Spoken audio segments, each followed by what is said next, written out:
When you start doing this, you'll notice that your body will start to feel more energized, and it will feel more energized more quickly. Enjoy this practice. This is grounded in the core of our physiology. You'll actually start to notice this mechanism kicking in each day. So this is really the foundational power tool for ensuring a great night's sleep and for feeling more awake during the day.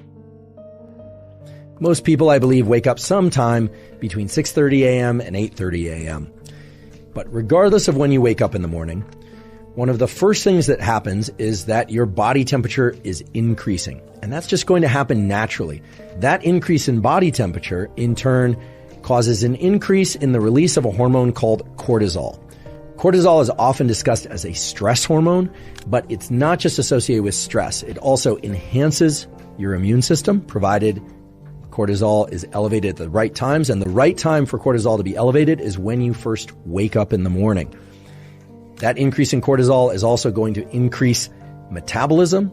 It's also going to increase your ability to focus mentally and for you to move your body.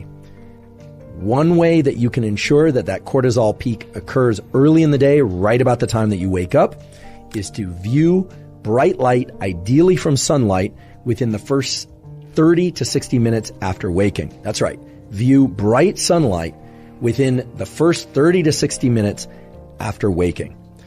The reason for that is very simple.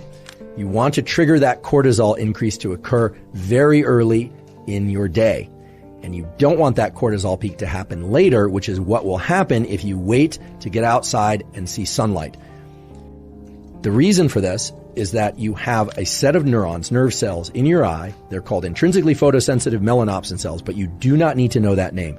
Those neurons respond best to bright light, and especially right after waking early in the day, they are best able to signal to a set of neurons that reside over the roof of your mouth, called the suprachiasmatic nucleus, which is a cluster of neurons that then sends a huge number of other signals, electrical and chemical, out to your entire body that triggers that cortisol increase, provides a wake-up signal for your brain and body, and sets in motion a timer for you to fall asleep later that night.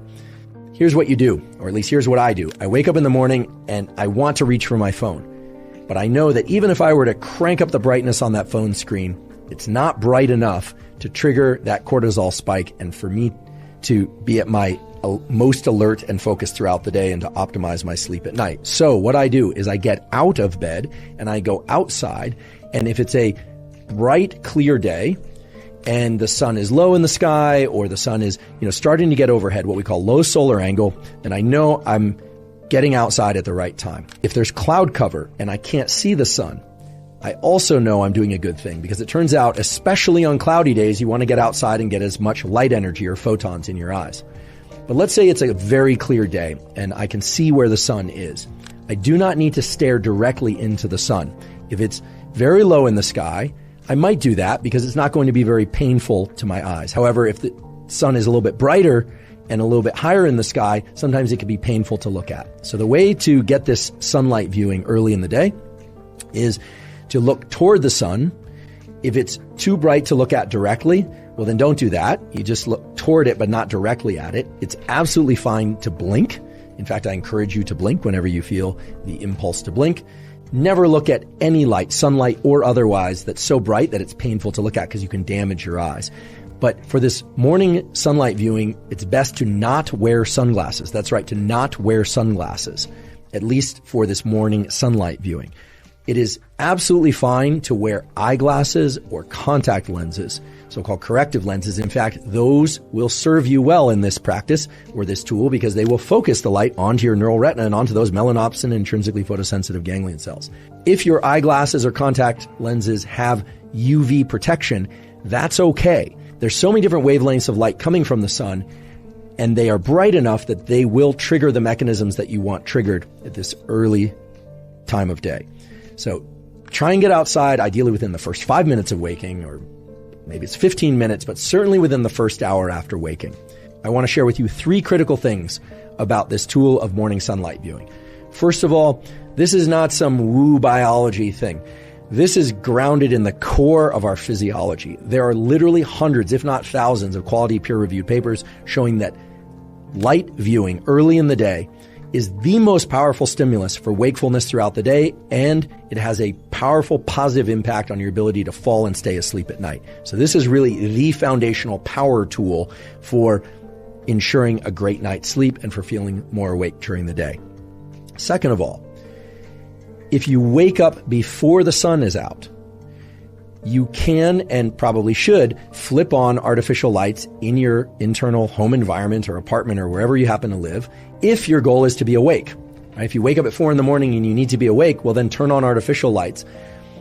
Once the sun is out, however, once the sun has risen, then you still want to get outside and view sunlight. Some of you will wake up before the sun comes out, and if you're asking whether or not turning on artificial lights can replace sunlight at those hours, unfortunately, the answer is no.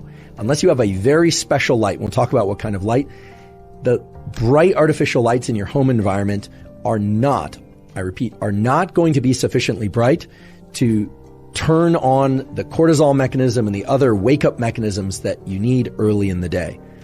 The diabolical twist, however, is that those lights in your home or apartment or even on your phone are bright enough to disrupt your sleep if you look at them too late at night or in the middle of the night.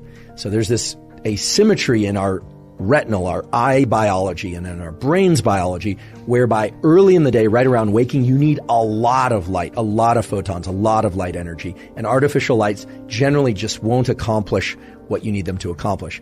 But at night, even a little bit of artificial light can really mess up your so-called circadian, your 24-hour clocks, and all these mechanisms that we're talking about. So if you wake up before the sun is out and it's still dark, please turn on as many bright artificial lights as you possibly can or need, but then get outside once the sun is out. On cloudy days, you especially need to get outside. I repeat, on cloudy days, overcast days, you especially need to get outside and get sunlight. You just need to get more of it. Now, how much light and how much light viewing do you need? This is going to vary depending on person and place, literally where you live on Earth, whether or not there's a lot of tree cover, whether or not you're somebody who has sensitive eyes or less sensitive eyes. It's really impossible for me to give an absolute prescriptive, but we can give some general guidelines. In general, on a clear day, meaning no cloud cover or minimal cloud cover, you want to get this sunlight exposure to your eyes for about 5 minutes or so. It could be 3 minutes one day, it could be 7 minutes the next day, about 5 minutes. On a day where there's cloud cover, so the sun is just peeking through the clouds or it's more dense cloud cover, you want to get about 10 minutes of sunlight exposure to your eyes early in the day. And on days that are really densely overcast or maybe even are rainy, you're going to want to get as much as 20 or 30 minutes of sunlight exposure. Another key thing is do not forget about, just don't try and get this sunlight exposure through a windshield of a car or a window, whether or not it's tinted or otherwise. It takes far too long. It's simply not going to trigger the relevant mechanisms. You would be standing there all day trying to get enough light into your eyes from the morning sunlight, and by then, the sun will have already moved from low solar angle to overhead, and it simply won't work for all sorts of mechanisms related to your circadian rhythm functions. So just don't try and do it through a windshield, sunglasses, or a window. It's just not going to work. Get outside. If the weather is really bad or for whatever reason, safety reasons, you cannot get outside, well then I suppose try and get near a window. That would be the last resort. But you really want to get outside to get the sunlight exposure. Now, if you live in a part of the world where it's extremely dark and overcast, or the weather won't let you outside, or you live in a cave or some other small box that does not allow any natural light into it for whatever reason, well, then you're going to need a replacement for that sunlight. And there are sunlight simulators or daylight simulators that you can purchase. Those are quite expensive in general, and therefore, I suggest cheaper options that work just as well because they get just as bright. Things like ring lights that are sold in order for people to take selfies and this kind of thing. A drawing LED tablet will work pretty well. I actually have one of those and I put it on my desk all morning, even though I still get outside and look at sunlight first thing in the morning. Again, also, especially, I should say, on cloudy days. But get that morning light, ideally from sunlight, and take into account all the specific points that I've given you here. And I should say, enjoy this practice. It's really nice to get outside first thing in the morning and get the sunlight. In fact, when you start doing this, you'll notice that your body will start to feel more energized, and it will feel more energized more quickly. You'll actually start to notice this mechanism kicking in each day, especially if you're paying attention to your physiology. So enjoy this practice of getting outside. Yes, you can take your morning beverage outside. Yes, you can take your dog with you. In fact, animals intuitively know to get this morning sunlight. They actually seek it out at the right times of days. We human beings need to be told by podcasters and other people about the science that supports these kinds of practices. Our pets apparently do not. But get outside alone or with somebody, with your kids, with your dog. However you go about this practice, make sure you do this practice at least 80% of the days of your life.